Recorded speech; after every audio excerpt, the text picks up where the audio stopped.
In investing, one of the most underrated skills is not financial modeling, macroeconomic insight, or even knowing the right stocks to pick. It's emotional balance, the ability to stay calm, grounded, and rational in the face of constant noise. Because without it, even the best plans fall apart. Think about it. How many investors have bought high out of excitement and sold low out of fear? How many have chased momentum, followed rumours, or fled at the first sign of volatility, only to regret it days later? Markets don't just test your intellect, they test your equanimity. There's a centuries-old Zen story that after I read it has stuck with me, so I wanted to share this idea with you. But first, hello and welcome back to the Dividend Experiment, the channel that helps you build a portfolio that pays your bills. The content that we discussed is intended for information and educational purposes only, and should not be considered investment advice or investment recommendation. Whenever you invest, your capital is at risk. The monk Hakuin was a Zen master known across Japan for his piercing insight and deep serenity. He lived in a modest hut on the edge of the village, where he spent his days in quiet meditation, teaching and tending a small garden. To the townspeople, he was more than a monk, he was a figure of unshakable presence. One day, a young woman from the village discovered that she was pregnant. Ashamed and afraid of her parents' wrath, she named Hakuin as the father, not out of truth, but out of desperation. The family, furious, stormed to the monk's hut. The father's voice trembled with rage as he accused Hakuin of moral disgrace. A crowd had gathered. Whispers turned to scorn. His reputation, once spotless, cracked under the weight of accusation. And the monk? He looked at them calmly and said, "Is that so?" No anger, no denial, and no defense. Time passed and the baby was born. The parents returned, not to apologize, but to hand him the child. "Since you are the father, it's your responsibility," they said. Hakuin accepted the infant without resistance.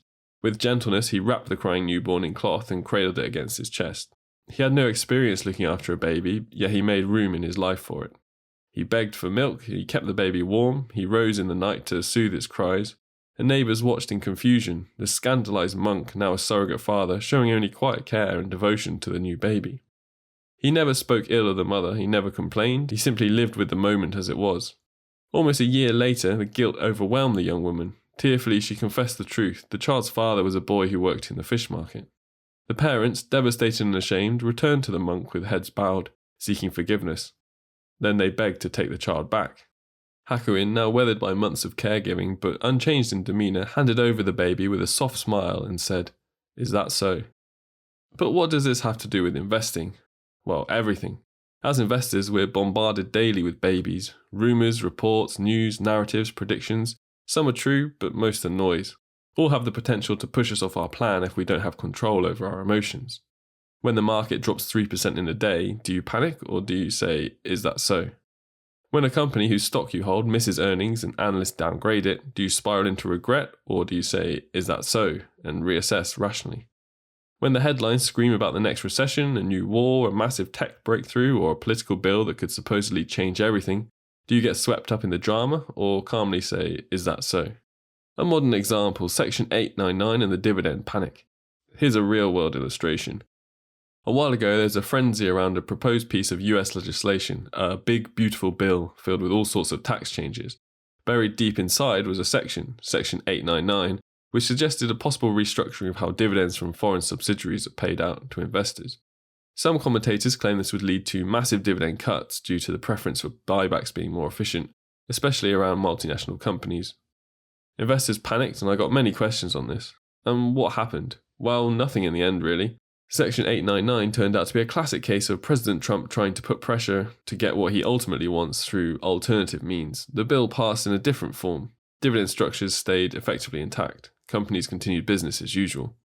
But all those people who sold in fear, who shuffled their portfolios based on speculation and outrage, they potentially paid real costs for reacting to a phantom. In this moment, a calm investor could have simply said, "Is that so?" and waited to see what actually passed into law. Most things in legislation change, and some don't materialise at all. Knowing this and controlling the urge to react would have potentially preserved not just capital, but also peace of mind. What happens without emotional balance? When emotions begin to influence investing decisions, it often leads to small but costly mistakes. A common one is overtrading, making frequent adjustments in response to market noise or short-term fluctuations. These reactions may feel productive at the time, as if it's something you think you should be doing, but in reality they typically add unnecessary costs and rarely improve long-term results. Emotional responses also show up in the tendency to chase performance. After seeing strong gains in a stock or a sector, it's easy to feel the pressure to join in, even if the opportunity is already past. Likewise, fear can lead to selling during market dips, not because the fundamentals have changed, but because discomfort with short-term losses becomes too strong. Another pattern is becoming too attached to a particular investment idea. Once we develop a personal conviction, especially if it's tied to a strong narrative, it can be hard to remain objective. Confirmation bias creeps in and we start to overlook risks or warning signs. Over time, reacting emotionally to market moves can lead to hesitation. After a few decisions that didn't work out, buying late, selling too early, or acting on noise, it's natural to start second guessing. Even reasonable ideas can feel uncertain, and the tendency becomes to wait, hoping for perfect clarity before making the next move. But markets rarely offer that kind of certainty, and the result is often inaction when a simple, steady decision would have been enough. This, incidentally, is why I include emotional balance as one of the 4 legs of the metronome portfolio, a simple framework I use to describe what needs to be in place before you start investing seriously. The idea is that your portfolio, like a metronome, should keep ticking steadily over time, but for that to happen it needs to rest on a stable base. That base has 4 essential supports: income, knowledge, an emergency fund, and emotional balance. Each one plays a specific role in helping you stay consistent, make clear decisions, and avoid avoidable mistakes.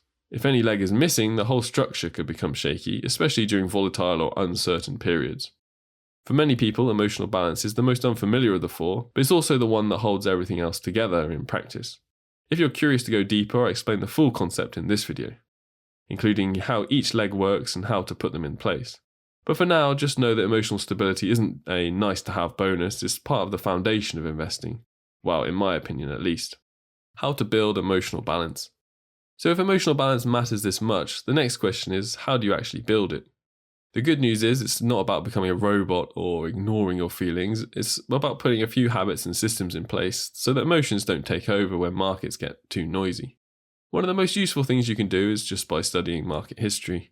When you've seen how often markets do fall and recover, and just how normal volatility is, it becomes easier to stay calm in the moment. A 10 to 20% drop feels dramatic if you're not expecting it. But if you know that it happens regularly and that recoveries are just as common, it's less likely to throw you off course. Another tool is automation. When you automate your contributions and investments, you take yourself out of the equation. It removes the need to make constant decisions and helps you stick to the plan even when your emotions are telling you to change course. It also helps to write things down. A simple journal where you know how you're feeling during market swings can give you a better sense of your own triggers. You'll start to notice patterns, when you're more likely to panic, when you get impatient, what kind of news rattles you the most. That kind of self-awareness makes it easier to separate real risk from emotional noise. And finally, limit your exposure to the stuff that stirs up fear or similar nonsense. Financial news, social media, hot takes by experts on TV, they're all designed to make you feel something urgently. If you're constantly plugged into that cycle, it's much harder to stay grounded. Being informed is good, being overwhelmed is not. It's important to understand that emotional balance doesn't come from ignoring the market, it comes from understanding it, then building systems that reduce impulsive decisions, and learning to sit with some level of discomfort without needing to act on it. That's what keeps your investing plan on track, especially when things get rough. Emotions are part of being human, and that doesn't change just because you're investing. But if you let them drive your decisions, it becomes hard to build anything stable. And that's why emotional balance isn't optional, it's part of the foundation. You can't control the market, you can't control the news, but you can control how you respond. And the investors who do that well, the ones who stay steady, act with intention, and don't get thrown off course, are the ones that tend to come out ahead over time.